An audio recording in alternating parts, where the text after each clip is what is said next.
So, we all know that Disney loves to burn cash. They just love to burn those dollar bills. Why? I have no idea. But when it comes to their projects and their cinematic projects especially, oh boy, they just love spending big bucks on film that rarely actually comes out in the wash. It's so weird. Some people, they say, hey, are they laundering anything? I don't know, but you do have to ask questions at a certain point. Anyway, let's go ahead and bring it up for you guys here. That marketplace, Indiana Jones and the Dial of Destiny, cost soars past $400 million, cementing it as one of the biggest of Disney's flops. Oh, and one of the most expensive gracious. films of all time. Indeed. I think that's very, very appropriate in this case. October 1st, 2025 by Marvin Montanaro himself right here. I'm going to go ahead and read a few words. I'm going to go ahead and hand over to you, Marvin, because I am dying to know your thoughts on this. Just when it seemed like the damage from James Mangold's Indiana Jones and the Dial of Destiny couldn't look any worse, a new report from Forbes' Caroline Reed has confirmed that Disney's spending on the film ballooned past the $400 million mark. That eye-popping cost figure officially cements the fifth Indiana Jones installment not just as a box office disappointment, but as one of Disney's most costly failures of all time. Reed's reporting tracks Disney's financial filings and UK tax incentives tied to the movie's lengthy production. It's a rare look behind the curtain, and what it reveals is a sobering reminder of just how risky Lucasfilm and Disney's blockbuster strategy has become.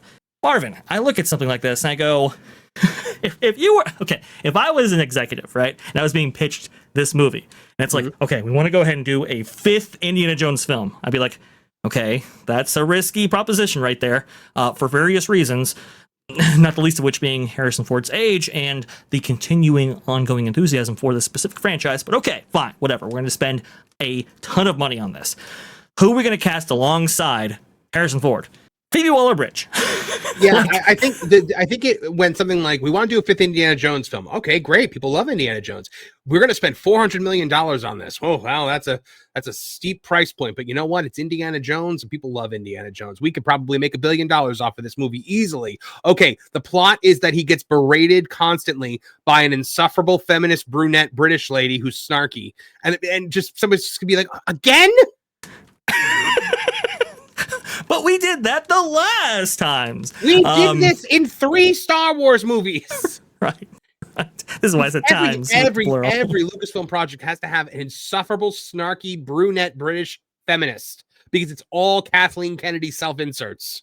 And this is where I get to this question, Ron. Okay, are we giving Lucasfilm a little bit too much width when it comes to these budgets and setting these production schedules and so forth? You're giving Kathleen Kennedy too much width. I mean, I've been trying to figure out for the longest time, what's the deal with Kathleen Kennedy? Because when you look at her past, when she wasn't in charge, when she was working for everybody else, she was involved with great projects, which is clearly why a lot of people had so much faith in her, and then they put her in charge of Lucasfilm. She's the reason why Steven Spielberg was so well caffeinated on the set of E.T. Exactly. So the thing is, I don't know what she did that made people trust her, but clearly that trust was misplaced. And I just think that she must have been like waiting in the wings, like with this expression the whole time, when I get my chance, when I get my chance, when I get my chance. And then she got her chance. And I mean, she's just one of those people that had this idea in her head that she wanted to do her thing and her thing was going to be right. And it was so wrong. And it's just all about overt, there's a term that a certain commentator used to use that I cannot use, but it's like feminine and kind of the word Yahtzee put together. and that is kind of where Kathleen Kennedy falls in the spectrum of things. And she just has this ideology that she has to inject in every single one of these movies. And she doesn't realize how annoying that is to the vast majority. I would say 97 to 99% of the people do not want to see that ideology, and especially in properties that mostly are for males, and we don't want to get ripped. Yeah, I think for this one, it was especially important for her to inject her self-insert in there and have her just walk all over Indiana Jones, because this was a Spielberg franchise, and as much as it was a Lucas franchise. That's a good point. And Spielberg was her mentor and her boss and the guy that she got coffee for. And the way Spielberg talks about her is actually really funny, because he's constantly like, she's terrible, without saying it. Like he like rags on her a lot. So yeah, this was a major fail on every conceivable level. James Mangold marched this movie into oblivion, and it also just came out that Lucasfilm spent $250 million on The Acolyte, which was also a miserable failure. So Kathleen Kennedy's judgment has got to be called into question here, and Bob Iger needs to have a stronger hand on the yoke when it comes to Lucasfilm, because this is not a James Gunn situation where she doesn't answer to anybody. This is Kathleen Kennedy very much has a boss. He just doesn't ever do anything. And Iger has said that the buck stops here. Well, if the buck stops here, there's about $400 million that should be accounted for, at least in terms of box office. The buck never stops at Kathleen Kennedy, though. That's the thing. Nothing's ever her fault. Exactly. Yeah. That's a very good point. I mean, I look at the investments at Walt Disney World, for example, Animal Kingdom, and they're going to be retheming dinosaur into Indiana Jones. I just wonder, Ron, is the franchise done at this point? I mean, is there any going forward here? I think the franchise is done in my mind, in my brain, knowing what I know about Indiana Jones. There's an alternate universe where Tom Selleck was Indiana Jones, by the way, because he was the first person cast. And I'm just thinking, would Tom Selleck have put up with this crap the way, like, Harrison Ford is all about the paycheck, and he's admitted it so many times. He's just like, look, I'll do whatever they want. They give me a paycheck. He's cool with it. And when you see him in this movie, like, I watched the movie and it's like, clearly he just showed up for the paycheck. His performance for the most part is phoning it in. And Phoebe Waller-Bridge steals this movie away from him. And I don't mean steals the show in a good way. I mean steals the show in a way that you're like, oh my gosh, this is just awful. And it's sad because Indiana Jones, this was supposed to be the movie that redeemed Indiana Jones after Kingdom of the Crystal Skulls. Right. And I'm like, they just went the wrong direction.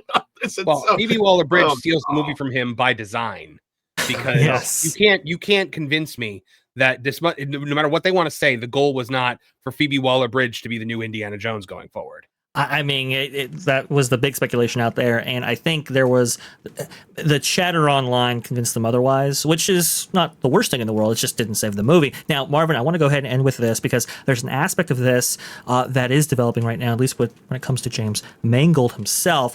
Star Wars movie debut in doubt as director signs overall film deal with Paramount. Now, Disney has come out, and I think Gizmodo had an interview, and they were saying that what is it? Let's see. Yeah.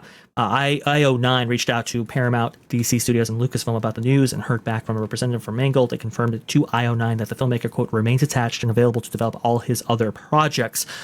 They were asking specifically about his commitments to Lucasfilm, and specifically you need to look at that full quote, Bash, because he remains available. By that, I took that as he's able to do it. They just don't call.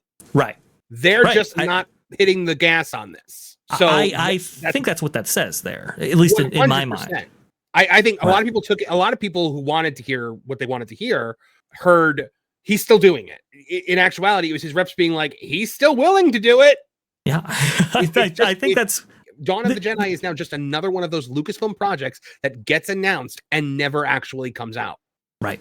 And for those unfamiliar, James Mangold was attached to this Dawn of the Jedi film, supposed to take place 25,000 years in the past and so forth. Going to be co-written by, I guess, Bo Williamson, and follows the origin of the Force. This was something that they were hyping up pretty good.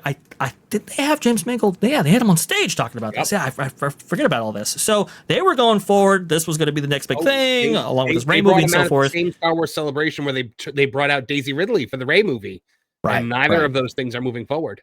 Look, when you have a $400 million production, one of the most expensive movies of all time, not only just tank at the box office, but maybe potentially tank a franchise, I don't know how you can maintain your faith in this director that he's up for this kind of very genre specific storytelling. I don't know how you can make that case, and I do think this movie is certainly in doubt with this Paramount deal that he just signed. Folks, we're going to be covering this very, very closely, because if Disney continues to burn money, well, by the force, we'll be there. Thanks for watching That Park Plays News.